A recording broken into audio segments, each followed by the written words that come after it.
Lufthansa Flight 540 was a scheduled commercial flight for Lufthansa operated with a Boeing 747-100, carrying 157 people. The flight was operating the final segment of its Frankfurt to Nairobi Johannesburg route.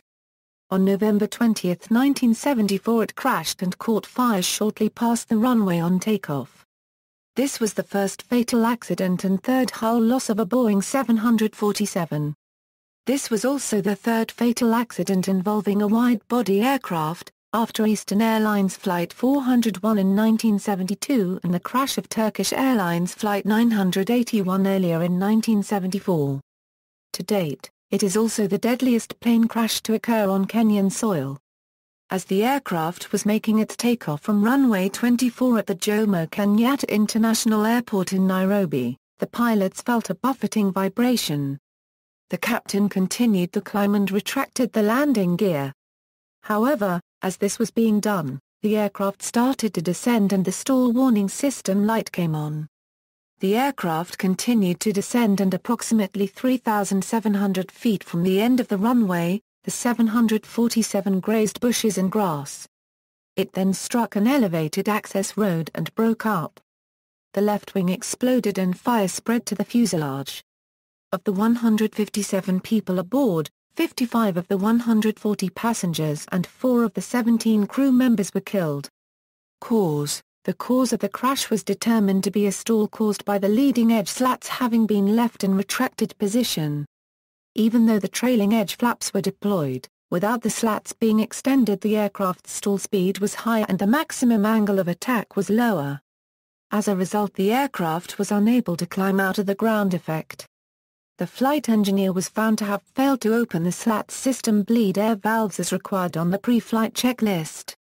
This prevented bleed air from flowing to the 747's pneumatic slats system and, since the leading edge slats on the 747 are pneumatically driven, kept it from deploying the leading edge slats for takeoff.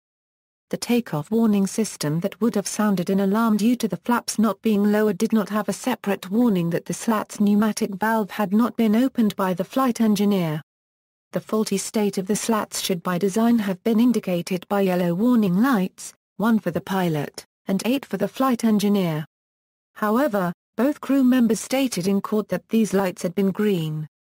3 possible explanations have since been offered for this inconsistency: that the morning sun was blinding the cockpit crew and thus hampered color perception, that a construction error could have caused green lights despite the retracted slats, and that the crew lied.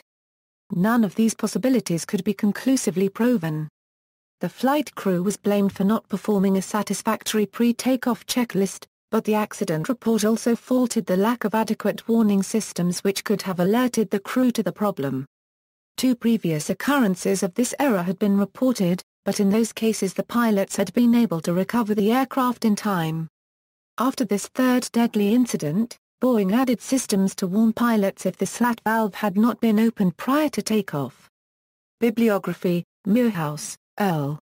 Wake Up, It's a Crash. The Story of the First Ever 747 Jet Disaster. A Survivor's Account. London, Corgi. ISBN 0-552-11932-6. References. External links. Accident description at the Aviation Safety Network, photos of the crashed airliner from airdisaster.com, pre-crash photos of the airliner at airliners.net. Cockpit voice recorder transcript and accident summary.